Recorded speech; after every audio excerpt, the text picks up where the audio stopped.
Hi, my name is Tara Salzman. I'm Director of Education at Congregation Beth Evergreen, and I'm going to read Never Too Quiet, written by Barbara Diamond Goldin, illustrated by Amanda Hall.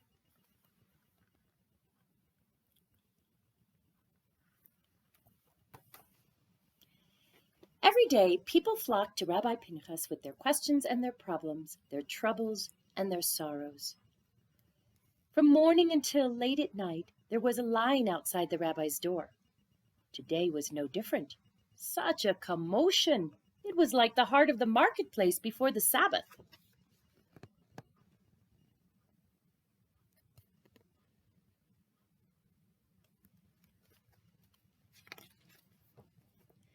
When Rabbi Pinchas looked out the window at the crowd of squabbling people, he groaned. Almost evening, and still a line. Not even on the Sabbath do they leave me alone. My head hurts and my eyes see double. Rabbi Pinchas looked longingly at his books piled all around on the shelves and the desk on the floor. Not a minute to think or study or pray. Look at all those books.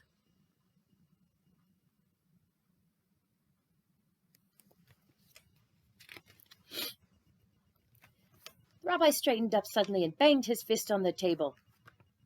Enough is enough, he said, grabbing pen and paper. In bold black letters, he printed the words, "Absolutely no visitors." Rabbi Pinchas got up from the table and carried his sign to the front door. "There are other rabbis in Koretz," he told the people. "They can help you as well as I." Then he hung his sign on the front door and went to sleep.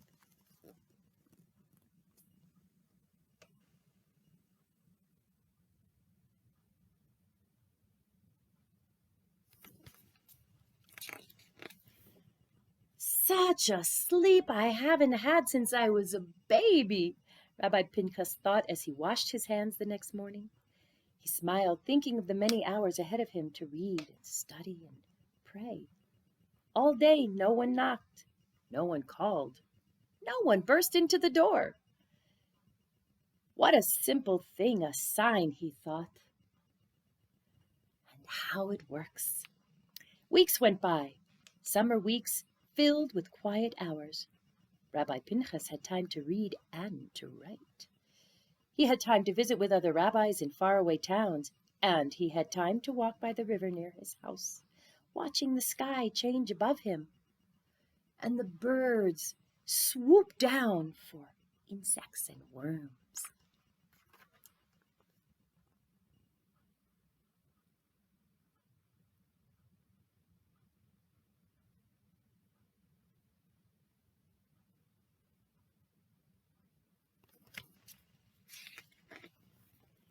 But one evening, while Rabbi Pinchas sat eating his simple meal, he felt a little sad. The study, the house, the yard all seemed, well, too quiet. He shook his head as if to shake off the thought. Too quiet, he chuckled, remembering the commotion. It can never be too quiet. He pushed the thoughts and feelings away and picked up a book. But his mind wandered as he read, and he found himself thinking of Shana, the egg lady.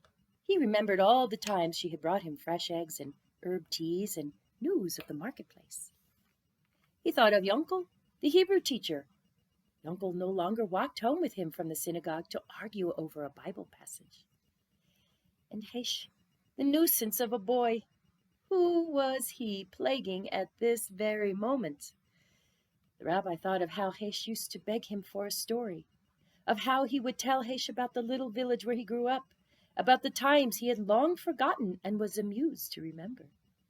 He would become young again in the telling as young Hesh, and they would laugh together. The rabbi shook his head. Oh, it's never too quiet, he told himself once again and picked up his book. The summer weeks passed, and autumn came with its cooler air, falling leaves and holidays. The rabbi's Rosh Hashanah was sweet with learning, but he dipped the apple into the honey alone. On Yom Kippur, he prayed uninterrupted, but broke his fast by himself. When the Feast of Tabernacles came, he put up his little sukkah without any help. He lifted the wooden boards for the walls and cut the pine branches for the roof. He hung apples and grapes, pears and squash. On his way to evening prayers at the synagogue, the rabbi felt those sad and lonely feelings, those thoughts about Shana and Yunkel and Hish bubble up. But this time the rabbi didn't push them down. Maybe just this once I can have a guest or two, he thought. After all, what is a sukkah without guests? Like a wedding without a bride and groom. So after the prayers, he stopped Shana. Come for some wine and cake, he said. All of a sudden I'm invited, Rabbi? Shana shrugged her shoulders and held up her hands. I can't come. I'm going to Rivka's. Yunkel looked surprised too when the rabbi invited him. I'm sorry, Rabbi. I've made plans with Velvel. And Hesh looked frightened and disappeared altogether as soon as he saw the rabbi coming.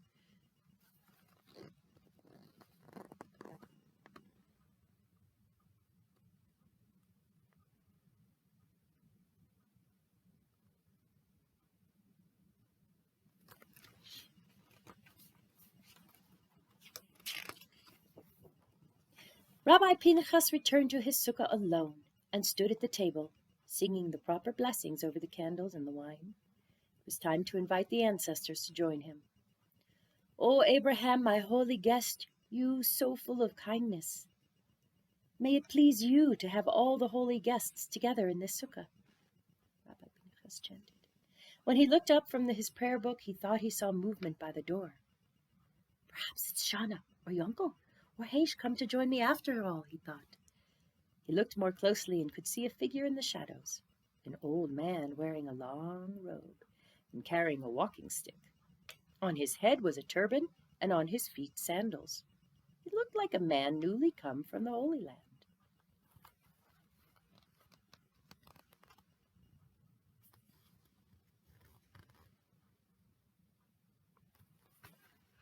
Come in, Rabbi Pinchas said.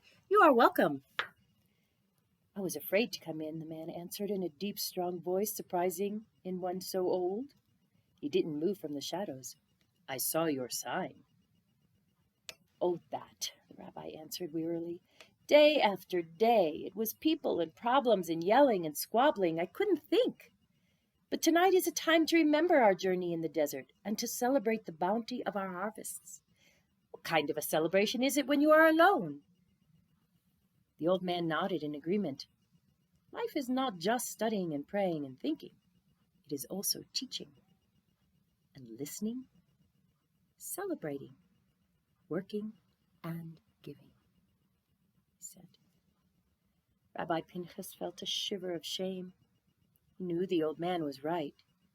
What could he have been thinking, closing himself in his study all these months? What kind of a rabbi was he? That sign, he said to the old man. I'm going to have to change that sign. But there was no one there. The old man was gone. The next day, Rabbi Pinchas went to pray in the synagogue. He greeted everyone warmly and invited each person to join him in his sukkah after services. He also looked after the old man, but no one had seen him. Certainly they would have noticed a newcomer from the Holy Land. With a cane? And a robe and a headdress? Questioned Yunkel. You're sure you weren't dreaming? Rabbi Pinchas thought of the old man's words. No, he said, it wasn't a dream. It was then that Rabbi Pinchas remembered the prayer he had recited just before he saw the old man. The prayer calling to Abraham. Could it be that the old man was not a newcomer from the Holy Land, but the wise patriarch himself?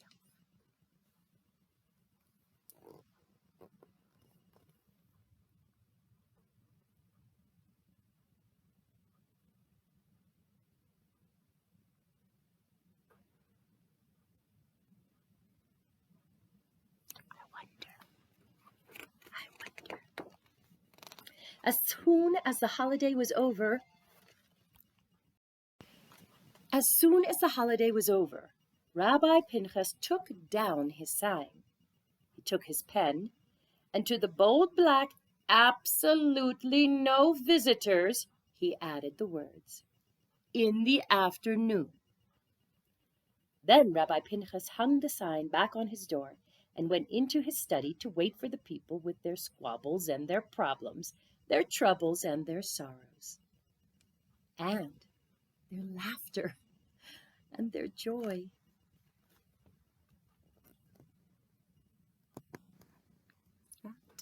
Who's that peeking through the window? I see a shofar. Do you see a shofar?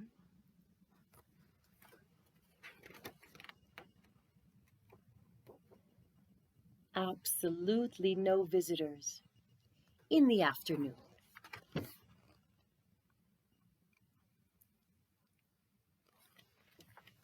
Shabbat Shalom.